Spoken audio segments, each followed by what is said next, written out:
بسم اللہ الرحمن الرحیم۔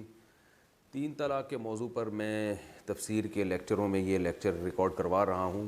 اور آج جو لیکچر میں ریکارڈ کرواؤں گا اس میں بھی انشاءاللہ اسی موضوع پر مزید احادیث پیش کروں گا۔ اس سے پچھلے والا جو ایپیسوڈ تھا، یعنی جو میں ریکارڈ کروا رہا ہوں، اس سے جو پہلے تھا، اس میں میں نے صحیح بخاری کی حضرت سہل بن سعد رضی اللہ تعالیٰ عنہ کی حدیث پیش کی تھی، جو بخاری اور مسلم میں ہے۔ اس میں ہے کہ حضرت سہل بن سعد رضی اللہ تعالیٰ عنہ نے لعان کیا، اور لعان کے بعد اسی مجلس میں اپنی زوجہ کو کھڑے کھڑے 3 طلاقیں دیں، اور ان کے الفاظ یہ تھے کہ یا رسول اللہ، اگر میں اس کو ابھی بھی اپنے نکاح میں باقی رکھوں تو گویا میں نے جھوٹ باندھا اس پر، یہ کہہ کر آپ نے کھڑے کھڑے 3 طلاقیں دے دیں۔ اس پر میں بہت ڈیٹیل سے پہلے بیان کر چکا ہوں، اور ابو داؤد کی پھر حدیث تھی فَأَنفَذَهُ رسول اللہ صلی اللہ علیہ وسلم، کہ نبی صلی اللہ علیہ وسلم نے اس کو نافذ بھی کیا۔ تو اگر ابو داؤد کی حدیث نہ بھی مانی جائے تو بھی بخاری میں اتنے الفاظ ہیں کہ انہوں نے 3 طلاقیں دی۔ اس پر میں ڈیٹیل سے بات کر چکا ہوں کہ اس سے پتہ چلتا ہے کہ حضرت عویمہ رجلانی کا اپنا یہی خیال تھا کہ 3 دوں گا تو نکاح سے ختم ہوں گی، اس کے بغیر نہیں، اور اس خیال پر آپ صلی اللہ علیہ وسلم نے رد بھی نہیں کیا۔ پھر میں نے بتایا تھا کہ اہل حدیث علماء 2 واقعات کو مرج کر دیتے ہیں۔ یہی واقعہ ہلال ابن امیہ رضی اللہ عنہ کا بھی ہے۔ اس میں یہ نہیں ہے کہ حضرت ہلال نے طلاق دی تھی، بلکہ اس میں ہے کہ نبی صلی اللہ علیہ وسلم نے ان کے درمیان تفریق کی تھی۔ تو وہ واقعہ، وہ الفاظ یہاں بھی بعض دفعہ نقل کر دیے جاتے ہیں، اور یہ باور کرایا جاتا ہے کہ لعان کرنے سے ہی نکاح ختم ہو جاتا ہے، لہذا 3 2 1 2 اس سے کوئی فرق نہیں پڑتا۔ اس پر بھی میں نے کافی دلائل دیے تھے کہ جو اہل حدیث علماء جو حدیثیں پیش کرتے ہیں ان میں کہیں بھی نہیں ہے کہ لعان کرتے ہی نکاح ختم ہو جاتا ہے۔ تو بخاری کی ایک اور روایت اس بارے میں پیش کی جاتی ہے حضرت سہل بن سعد رضی اللہ تعالیٰ عنہ کے واقعے کے ضمن میں۔ یہ جو میں نے بار بار کہا نا کہ حضرت سہل نے 3 کو 3 جب سمجھا تو نبی نے اس پہ رد کیوں نہیں کیا، تو بعض اہل حدیث علماء کہتے ہیں کہ نبی نے رد کیا ان الفاظ کے ساتھ، اور وہ صحیح بخاری اور مسلم کے الفاظ ہیں کہ آپ نے فرمایا ذاک تفریق بین کل المتلاعنین، یہ ہر 2 لعان کرنے والے، یہ 2 لعان کرنے، ہر 2 لعان کرنے والوں کے درمیان یہ تفریق ہے۔ تو کہتے ہیں دیکھو اس سے پتہ چلتا ہے کہ لعان کرتے ہی جدائی ہو گئی، نکاح ویسے ہی ختم ہو گیا تھا، طلاقیں نہ بھی دیتے۔ اور یہ الفاظ بخاری کے ہیں کہ نبی صلی اللہ علیہ وسلم نے گویا ان الفاظ سے حضرت عویمر پر رد کیا کہ آپ کے طلاق دینے سے کچھ نہیں ہوتا، بلکہ یہ تو تفریق ہے۔ تو یہاں بھی یاد رکھیں کہ یہاں ذاکا اشارے کے وقت کہا جاتا ہے کہ یہ تفریق ہے 2 لعان کرنے والوں کے درمیان، تو یہ سے مراد کیا ہے؟ اس کے بھی 2 مطلب ہیں، اور تفریق کے بھی 2 مطلب ہیں، جدائی ہے، اس کے بھی کیا مطلب ہے؟ پہلی بات، ذاکا نبی نے جو اشارہ فرمایا نا کہ یہ تفریق ہے، تو اس محفل میں جس میں نبی صلی اللہ علیہ وسلم نے فرمایا تفریق ہے، اس میں 2 کام ہوئے تھے۔ پہلا کام لعان کا، قسمیں اٹھانے کا، دوسرا کام حضرت عویمہ رجلانی کی طلاق کا، تو 2 کام اکٹھے ہوئے ہیں۔ تو ان میں سے کس کام کے بارے میں نبی نے فرمایا کہ یہ تفریق ہے، یہ ہمیں معلوم نہیں ہے۔ تو آپ زبردستی اس کو لے کر جائیں اس طرف کہ یہ لعان سے ہی تفریق ہو گئی، اس کی آپ کے پاس کوئی دلیل نہیں ہے۔ دوسری بات یہ کہ تفریق کے مفہوم بھی واضح نہیں ہے۔ تفریق کا معنی ہوتا ہے جدائی، تو میاں بیوی میں جدائی تو ہو گئی ہے، کیا وہ والی جدائی جس سے نکاح ٹوٹتا ہے یہ والی جدائی ہے، یا وہ والی جدائی ہے جو نبی نے فرمایا کہ لعان کرنے والے آپس میں جمع نہیں ہو سکتے، یعنی اب تم میاں بیوی کی حیثیت سے رہ نہیں سکتے، تو کیا مطلب تمہیں طلاق دینی پڑے گی، نہیں دیتے تو ہم تمہارا نکاح ختم کریں گے۔ تو تفریق کا یہ بھی مطلب ہو سکتا ہے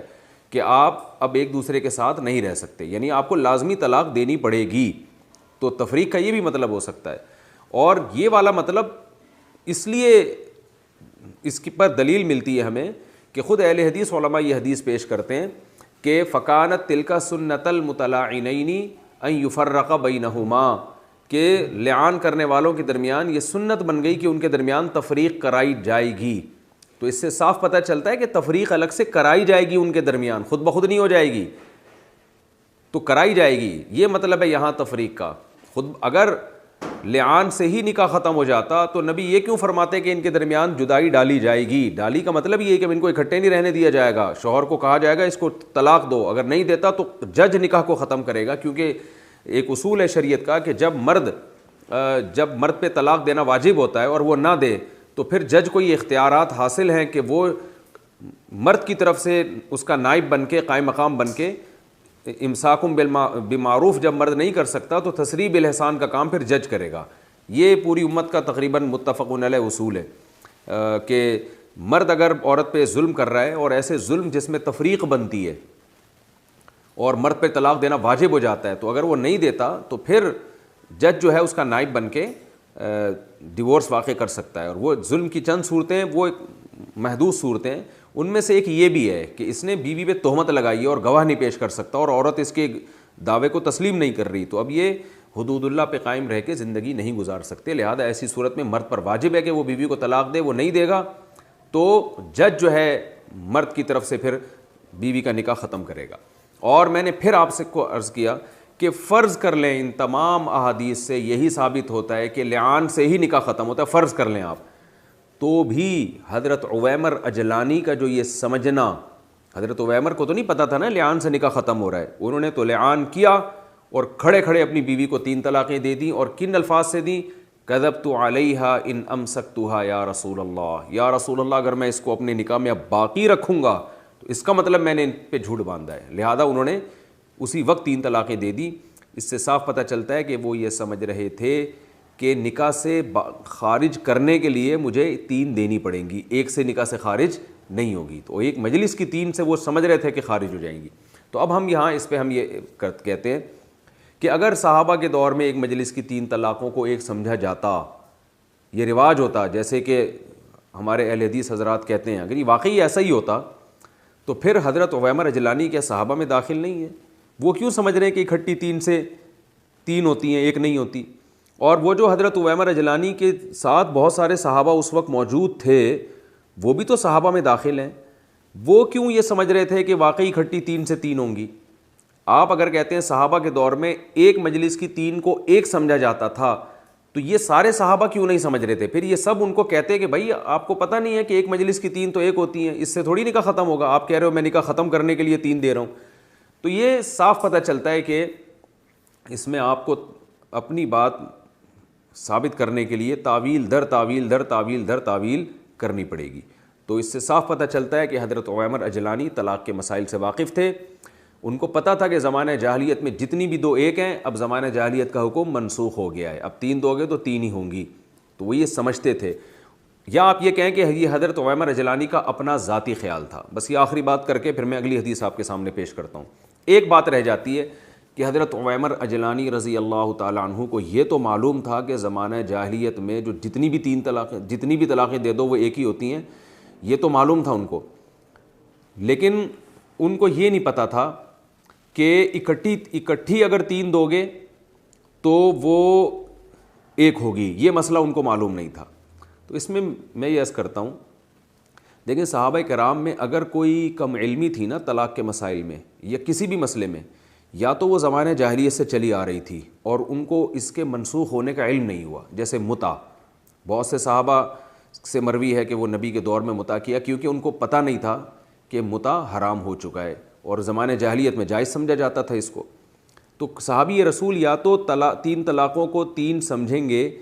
یا ایک سمجھیں گے زمانہ جاہلیت کی وجہ سے. اور اگر ان کو پتہ ہے کہ زمانہ جاہلیت کا حکم منسوخ ہو چکا ہے، جیسے کہ عویمر اجلانی کو تو پتہ تھا، تو پھر اپنی طرف سے کوئی رائے قائم نہیں کریں گے کیونکہ طلاق کے مسائل میں عقل نہیں چلتی، اس میں کسی سے پوچھا جاتا ہے. تو ایک عام آدمی ہمارے دور میں پان گٹکے کھانے والا، وہ بھی طلاق کے مسائل میں مفتیوں سے رجوع کرتا ہے، پوچھتا ہے کہ کتنی ہوتی ہیں، 3 ہوتی ہیں یا 1 ہوتی ہیں، وہ خود سے رائے قائم نہیں کرتا. تو یہ کیسے ممکن ہے کہ حضرت عویمر اجلانی جیسے صحابی رسول نے 3 کو 3 سمجھنا خود سے شروع کر دیا ہو؟ یقیناً ان کو اس بارے میں پہلے قرآن کی آیتیں اور نبی صلی اللہ علیہ وسلم کا سے علم ہوگا کہ بھائی مجھے نکاح سے نکالنے کے لیے اکٹھی 3 دینی پڑیں گی، ورنہ خود سے طلاق کے مسائل میں کوئی بھی رائے قائم نہیں کرتا.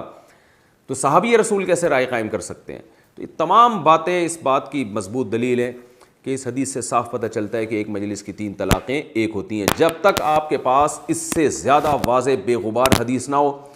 صحیح بخاری اور مسلم کی ایسی مضبوط سند جیسی حدیث نہ ہو جس میں آتا ہو کہ نبی نے ایک مجلس کی 3 طلاق کو ایک قرار دیا ہے، اور ایسی کوئی حدیث ہمارے پاس نہ نبی سے ملتی ہے اور نہ کسی صحابی کا کوئی قول ہمیں ملتا ہے. جو کچھ ملتا ہے وہ میں نے آپ کو سامنے بتا دیا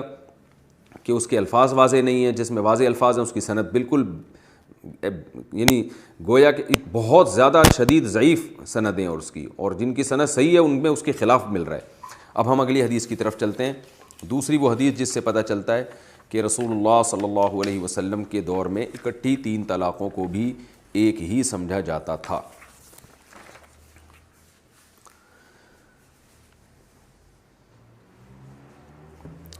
عن القاسم بن محمد عن عائشة رضی اللہ عنہا قالت طلق رجل امرأته 3 فتزوجها رجل ثم طلقها قبل أن يدخل بها فأراد زوجها الأول أن يتزوجها فسئل رسول الله صلى الله عليه وسلم عن ذلك فقال لا حتى يذوق الآخر من عسيلتها ما ذاق الأول۔ صحیح بخاری و مسلم حدیث نمبر 3604۔ حضرت عائشہ رضی اللہ تعالیٰ عنہ فرماتی ہیں کہ ایک شخص نے نبی صلی اللہ علیہ وسلم کے دور میں اپنی بیوی کو 3 طلاقیں دیں۔ کسی دوسرے مرد نے اس کی 3 طلاقوں والی عورت سے نکاح کیا، دوسرے مرد نے ہم بستری سے پہلے طلاق دے دی۔ اس خاتون نے ارادہ کیا کہ اپنے پہلے والے شوہر سے نکاح کریں گی، تو اس بارے میں نبی صلی اللہ علیہ وسلم سے پوچھا گیا، آپ نے فرمایا نہیں کر سکتی جب تک کہ یہ دوسرے مرد کا ذائقہ نہ چکھ لیں، یعنی وہ ان سے ہم بستری نہ کر لے جیسے پہلے نے ان سے ہم بستری کی ہے۔ یہ جو حدیث ہے، اس حدیث میں حضرت عائشہ رضی اللہ تعالیٰ عنہ نے بتایا کہ ایک شخص نے اپنی زوجہ کو 3 طلاقیں دی تھی اور نبی صلی اللہ علیہ وسلم نے شرعی حلالہ کے بغیر اس کو پہلے شوہر کے پاس جانے کی اجازت نہیں دی۔ اہل حدیث علماء اس حدیث پر یہ اشکال کرتے ہیں۔ پہلا اشکال یہ کرتے ہیں کہ حضرت عائشہ سے ایک اور واقعہ منقول ہے رفاعہ القرظی رضی اللہ تعالیٰ عنہ کا، جس میں آتا ہے کہ حضرت رفاعہ القرظی نے اپنی زوجہ کو 3 طلاقیں 3 مختلف طہروں میں دیں، تو اس میں پھر ان کی زوجہ نے نبی سے پوچھا کہ میں پہلے کے پاس جانا چاہتی ہوں، تو آپ نے فرمایا نہیں۔ تو فرماتے ہیں یہ وہی واقعہ ہے، یہ اصل میں 3 مختلف 3 طہروں میں دی گئی طلاقوں کا واقعہ ہے، تو لہذا اس سے دلیل پکڑنا درست نہیں ہے۔ اس کا جواب یہ ہے کہ حضرت عائشہ رضی اللہ تعالی عنہ جو یہ حدیث پیش کر رہی ہیں نا جس شخص کے بارے میں، ایک اس کے راوی ہیں محمد ابن قاسم، یہ اس کے راوی ہیں، جبکہ قاسم ابن محمد، جبکہ رفاعہ القرظی رضی اللہ تعالی عنہ کا جو واقعہ ہے اس کے راوی حضرت عروہ ابن زبیر ہیں۔ تو یہ 2 راویوں کے اختلاف سے ہم یہ کہہ سکتے ہیں کہ یہ الگ الگ واقعات ہیں، ممکن ہے، پھر بھی ہم کو اصرار نہیں ہے اس پر، لیکن ایک اور اس سے زیادہ مضبوط قرینہ ہے۔ وہ قرینہ یہ ہے کہ رفاعہ القرظی رضی اللہ تعالی عنہ کے بارے میں جو حدیث ہے اس میں آتا ہے کہ ان کی زوجہ نے نبی سے مسئلہ پوچھا کہ یا رسول اللہ میں پہلے شوہر کے پاس جانا چاہتی ہوں، اور مسئلہ بھی طلاق سے پہلے پوچھا گیا ہے، یعنی دوسرے شوہر کے طلاق دینے سے پہلے، جبکہ اس حدیث میں آتا ہے کہ شوہر مسئلہ پوچھ رہا ہے اور طلاق دینے کے بعد۔ یہ واضح قرینہ ہے اس بات کا کہ یہ 2 الگ الگ واقعات ہیں، کیونکہ دونوں واقعات کو بیان کرنے والے حضرت عائشہ سے راوی بھی مختلف ہیں، سند بھی دونوں حدیثوں کی مختلف ہے، اور واقعے میں اس نوعیت کا بھی اختلاف ہے کہ ایک میں نام ہائی لائٹ کیا جا رہا ہے اور قصہ بھی تھوڑا ڈیفرنٹ انداز میں بیان کیا جا رہا ہے۔ طلاق سے پہلے مسئلہ پوچھا جا رہا ہے اور مسئلہ پوچھنے والی خود صحابیاں ہیں، اور دوسرے واقعے میں طلاق کے بعد مسئلہ پوچھا جا رہا ہے اور مسئلہ پوچھنے والے صحابی رسول ہیں۔ تو اس سے پتہ چلتا ہے کہ یہ 2 الگ الگ واقعات ہیں۔ دوسری بات یہ، بعض اہل حدیث یہ بھی کہتے ہیں اچھا چلے جی ہم مان لیتے ہیں الگ واقعہ ہے، لیکن اس میں یہ کہا ہے کہ انہوں نے اکٹھی 3 طلاقیں دی تھیں،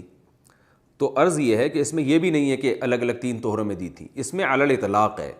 اور اصول ہے کہ مطلق کو اپنے اطلاق پہ باقی رکھا جاتا ہے۔ اس میں آتا ہے کہ 3 طلاقیں دی تھیں، ہمیں نہیں پتہ کہ اکٹھی دی تھیں یا الگ الگ طہروں میں دی تھیں، تو جب تک ہمیں نہیں پتہ آپ نے مطلق کو اپنے عموم پر ہی رکھنا ہے جب تک آپ کے پاس اس کے خلاف کوئی مضبوط دلیل نہ ہو۔ لہذا اس حدیث سے اکٹھی 3 طلاقوں کا حکم بھی پتہ چل گیا اور الگ الگ 3 طلاقوں کا حکم بھی، کیونکہ یہ فرق تو بعد میں آپ نے نکالا ہے کہ اکٹھی اور الگ الگ میں فرق ہے۔ نبی کے دور میں یہ فرق جائز ناجائز ہونے کے لحاظ سے تو تھا، واقع ہونے کے لحاظ سے نہیں تھا، لیکن آگے جو حدیث آ رہی ہے انشاءاللہ وہ اس سے بھی زیادہ واضح ہے۔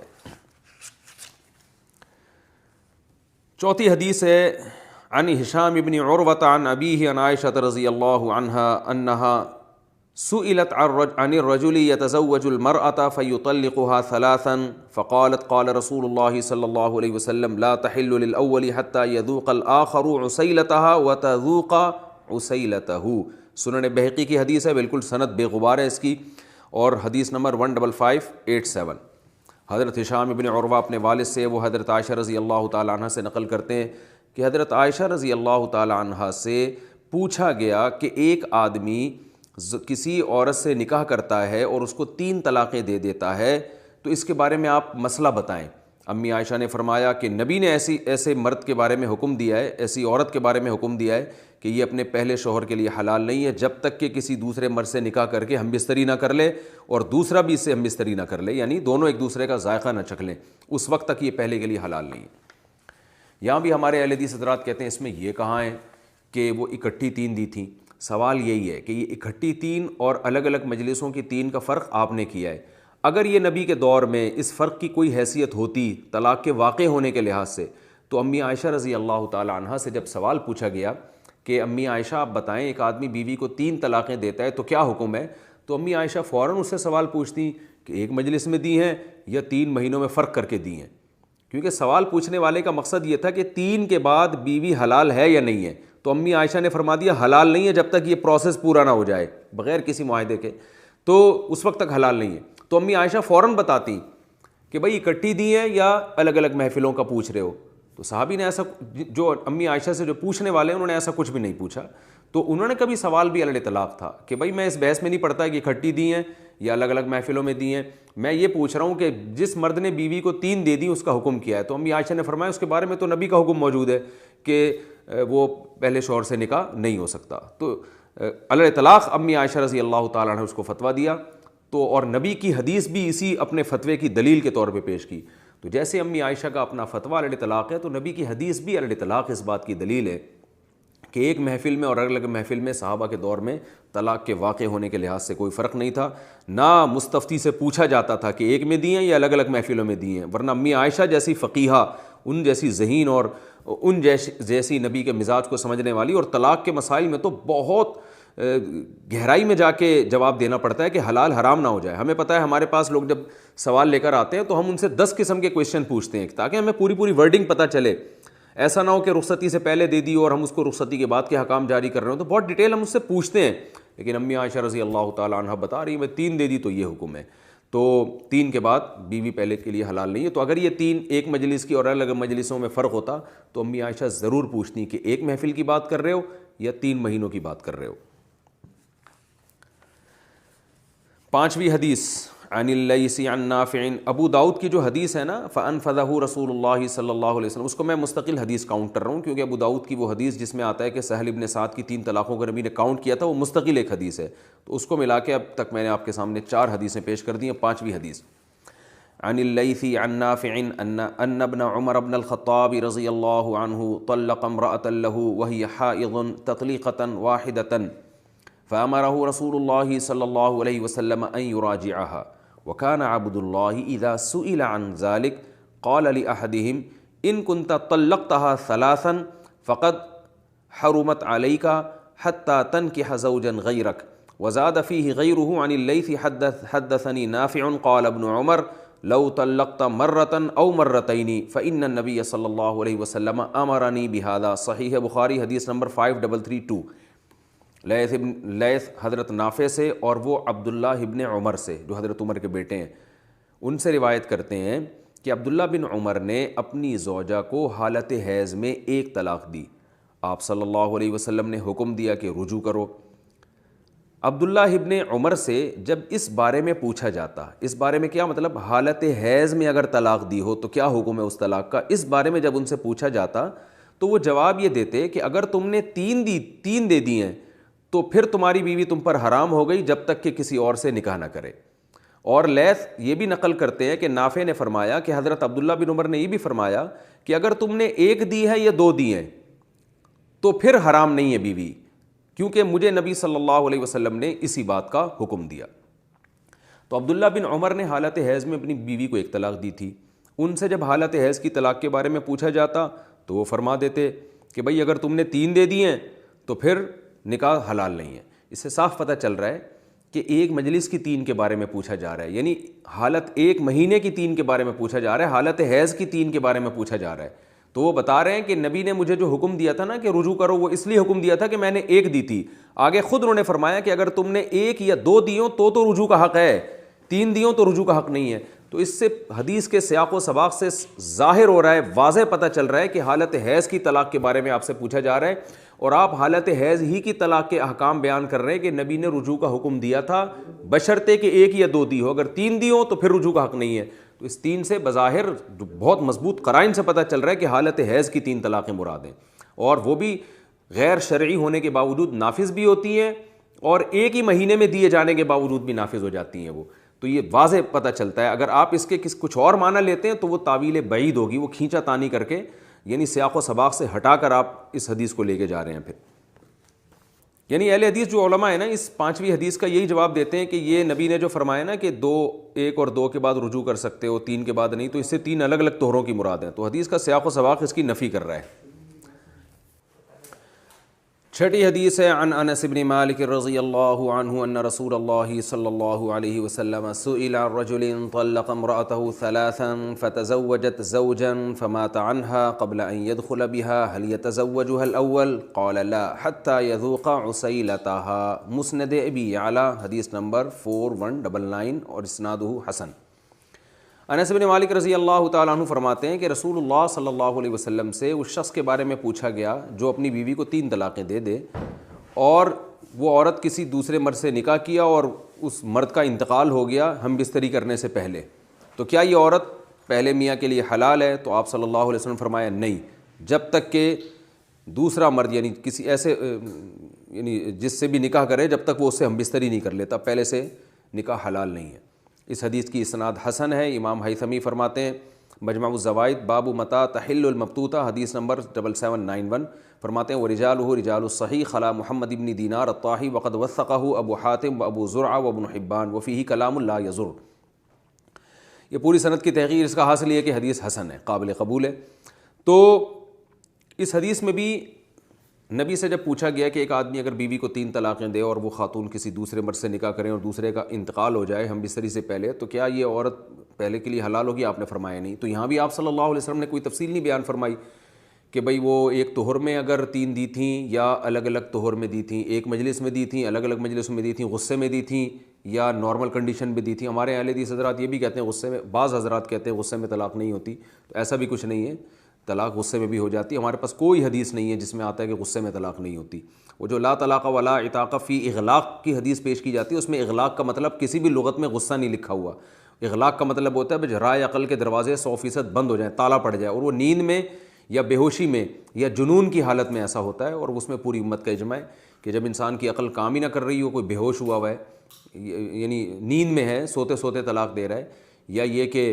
مجنون ہے، دیوانہ ہے، پاگل ہے، اس کی عقل ویسے ہی کام نہیں کر رہی، تو وہ حدیث اس کے بارے میں، غصے کے بارے میں کوئی حدیث نہیں ہے۔ ایسا ہوتا تو آپ صلی اللہ علیہ وسلم یہاں وضاحت فرماتے۔ تو اس میں بھی ہے کہ آپ نے علی طلاق تین طلاقوں پر یہ حکم لگایا ہے کہ بیوی پہلے کے لیے حلال نہیں ہو سکتی جب تک کسی مرد سے نکاح کر لے اور ہم بستری بھی نہ کرے، اور وہ طلاق دے اور عدت گزار کے پہلے سے نکاح کرے وہ۔ تو یہاں بھی نبی نے نہیں پوچھا کہ تم کس کی بات کر رہے ہو، اکٹھی دی ہیں یا الگ الگ محفلوں میں دی ہیں، کیونکہ آج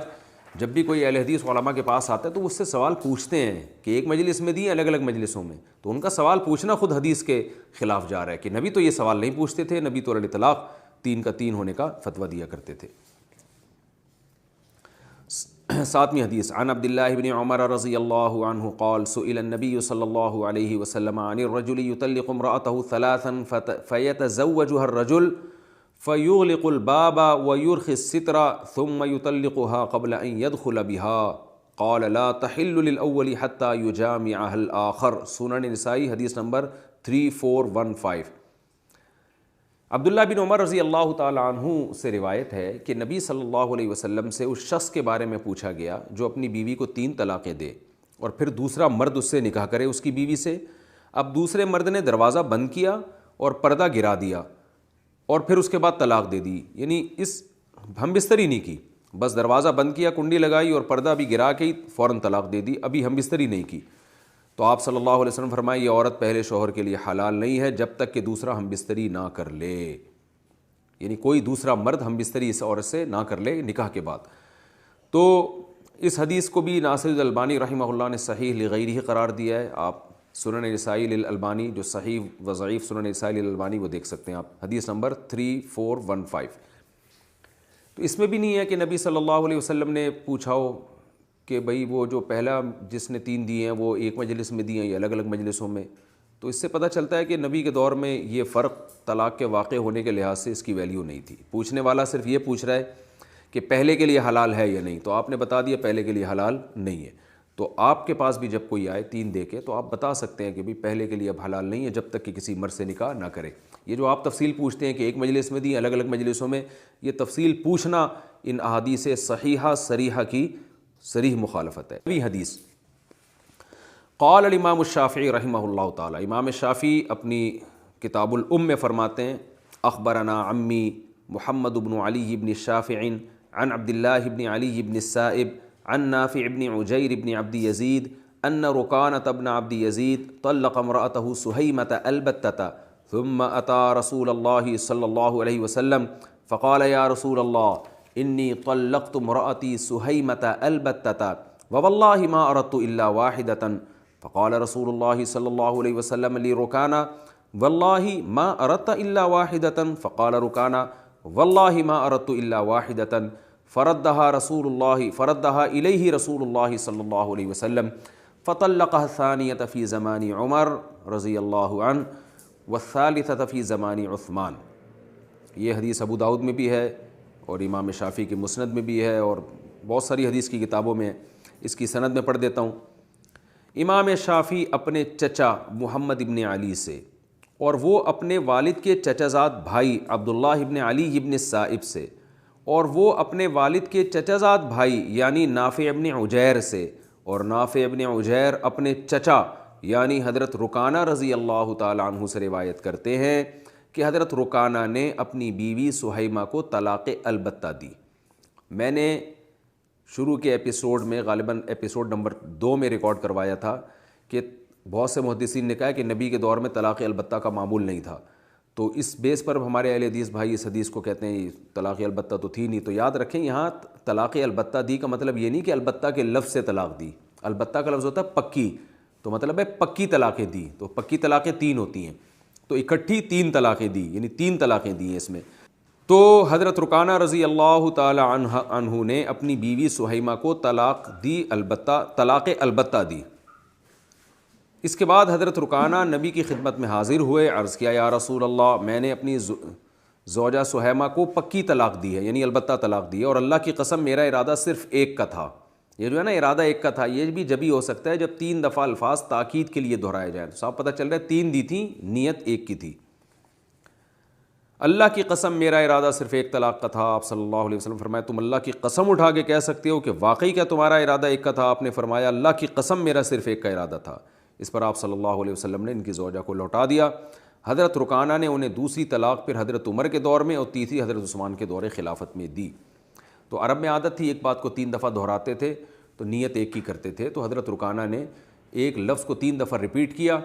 اور وہ یہ سمجھے کہ یعنی یہ پکی طلاق ہو گئی ہے، تو پھر نبی کے پاس آ کے کہہ رہے ہیں کہ میں نے تو ایک کی نیت سے دی ہے، تو کیا یہ ہوا ہے پکی ہوئی ہے کہ ایک ہوئی ہے؟ تو آپ نے فرمایا کہ نہیں یہ ایک ہوئی ہے۔ تو اس کی میں ڈیٹیل دوسرے ایپیسوڈ میں بہت ڈیٹیل سے بیان کر چکا ہوں۔ یہ حدیث بھی واضح اس بات کی علامت ہے کہ اگر ایک مجلس کی 3 طلاقیں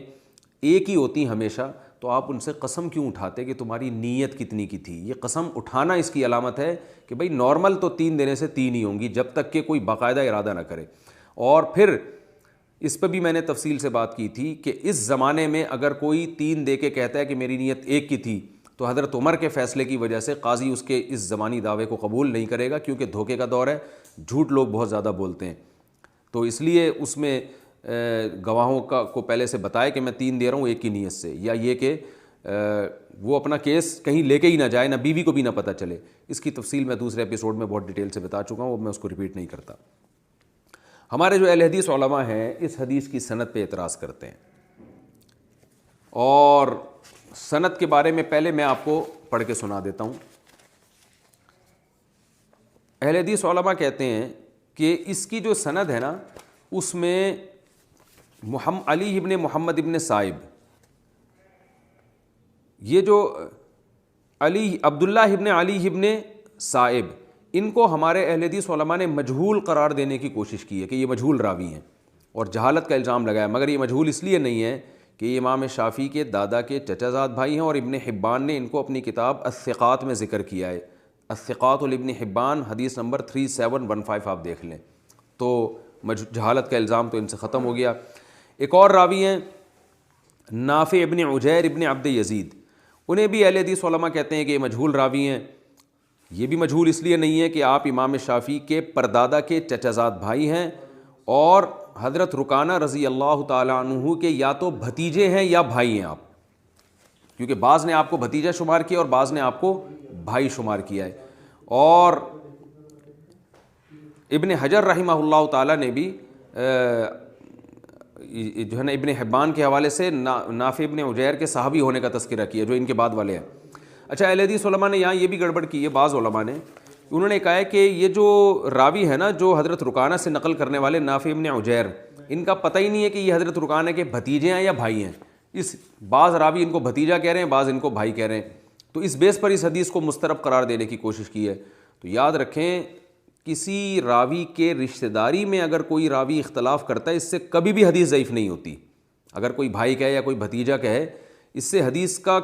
کوئی اصول ہی نہیں ہے کہ اس بیس پر آپ حدیث کو رد کر دیں. نہ یہ سند میں اضطراب کہلاتا ہے یا نہ یہ متن میں اضطراب کہلاتا ہے. تو یہ اصول ہے, یہ محدثین کا اصول نہیں ہے کہ اگر راوی کے بیان کرنے میں غلطی ہو رہی ہے, ایک کہہ رہے چچا تھے, ایک کہہ رہا بھائی تھے, ایک کہہ رہے بھتیجے تھے, تو اس بیس پر راوی پر کے بارے میں اختلاف نہیں کیا جا سکتا. لہذا ابن حجر رحمۃ اللہ نے یہ بات تصریح کی ہے کہ اس سے صاف پتہ چلتا ہے کہ نافع ابن عجیر وہ حضرت رکانہ رضی اللہ تعالیٰ عنہ کے خاندان کے تھے, اور ابن حبان نے ان کو صحابی میں بھی شمار کیا ہے کہ حضرت رکانہ سے نقل کرنے والے نافع ابن عجیر صحابی ہیں. تو جب صحابی کسی کو کہہ دیا جائے تو اب یہ بحث ہی ختم ہو جاتی ہے کہ ثقہ ہیں یا ضعیف ہیں, اب تو رد کرنے کی گنجائش ہی نہیں باقی بچتی. اور دوسری بات یہ کہ اگر ہم یہ فرض کر لیں کہ یہ صحابی نہیں ہے, تو محدثین کا اصول ہے کہ جس راوی کے بارے میں اختلاف ہو جائے کہ یہ صحابی ہے یا نہیں ہے, وہ راوی پائے درجے کے تابعین میں بہرحال ان کا شمار ہوگا, یعنی صف اول کے کبار تابعین میں ان کا شمار ہوتا ہے, کیونکہ وہ صحابہ کے بہت قریبی دور کے ہیں کہ جن کے بارے میں بعض نے کہا کہ نہیں ہے, بعض نے کہا کہ ہیں. اور اصولی بات یہ ہے کہ جس تابعی کے صحابی ہونے میں اختلاف ہو جائے تو جس نے کہا کہ نہیں ہے تو اس میں ہم تعویل کر سکتے ہیں کہ ان کو نہیں پتہ ہوگا کہ انہوں نے صحابہ کی زیارت کی ہے, اور جو یہ دعویٰ کرے کہ یہ ہیں تو اس کے بارے میں یہ کہا جا سکتا ہے کہ بھئی ان کو علم ہوگا. کیونکہ جب کسی چیز کی نفی پہ دعویٰ کیا جاتا ہے نا کہ یہ نہیں ہے, تو اس کا مطلب بھائی آپ کو نہیں پتہ ہوگا کہ یہ صحابی ہیں, اور اگر کوئی محدثین کہہ رہے ہیں صحابی ہیں تو اس کا مطلب ان کے پاس دلیل پہنچ گئی ہوگی. تو ایسے تعارض میں ہمیشہ جو دعویٰ صحابیت کا کرے ان کو ترجیح دی جاتی ہے. تو نافع ابن عجیر کو اگر آپ صحابی مان لیں ابن حبان کے قول کے مطابق, تو پھر تو یہ بحث ہی بالکل فضول ہو جائے گی کہ بھائی تھے یا چچا تھے. تو اس سے صاف پتہ چلتا ہے کہ یہ جو اس حدیث کی جو ہے سند ہے بالکل بے غبار ہے. یہ جو پہلے راوی تھے جن پر اہل حدیث اعتراض کرتے ہیں کہ اس حدیث کے جو راوی عبداللہ ابن علی ابن صائب یہ مجہول ہیں, ان کی جہالت کا بھی میں نے آپ کو الزام کا جواب دے دیا. ابن حبان ان کو اپنی کتاب الثقات میں تذکرہ کر رہے ہیں. ضعیف ہونے کا الزام نہیں لگا, ضعیف ہونے کا الزام ہوتا تو ہم پیش کرتے کہ اہل حدیث بتاتے کہ یہ ضعیف راوی ہیں. جہالت کا الزام لگا اور وہ ابن حبان نے کتاب الثقات میں ان کا تذکرہ کر کے اس الزام کو ختم کیا. اور دوسری بات یہ کہ امام شافعی جیسا مجتہد ان کو دلیل کے طور پر پیش کر رہا ہے. امام شافعی تو امام بخاری کے استاذ تھے, بہت بڑا آپ کا علمی مقام تھا. تو ان کی آپ اس پیش کردہ سند جس کو وہ خود صحیح سمجھ رہے ہوں اور اس کو بطور دلیل کے پیش کر رہے ہوں, اس پر آپ کیسے اعتراض کر سکتے ہیں؟ یہی وجہ ہے کہ علامہ ابن عبد البر اپنی کتاب جو تفسیر قرطبی اس میں لکھتے ہیں وہ روایت الشافعی لحدیث رکانہ عن عمہ اتم, کہ امام شافعی نے جو حدیث رکانہ کو اپنے چچا سے ذکر کیا ہے نا وہ اتم حدیث ہے, یعنی وہ بالکل ایسی واضح حدیث ہے, کیونکہ حضرت رکانہ سے اس کے علاوہ جو کچھ ملتا ہے وہ بے غبار نہیں ہے. اس کے الفاظ میں بھی بڑا تعارض ہے اور اس کی ورڈنگ میں بھی بہت اختلاف ہے. سند تو بالکل ہی فضول ہے جو میں نے آپ کے سامنے پیش کی تھی. اور ہمارے اہل حدیث علماء اس پر ایک اعتراض یہ بھی کرتے ہیں کہ اس حدیث کی ایک سند میں آتا ہے کہ حضرت رکانہ کی بیوی کا نام سہیمہ تھا اور ایک میں آتا ہے حشیمہ تھا, تو لہذا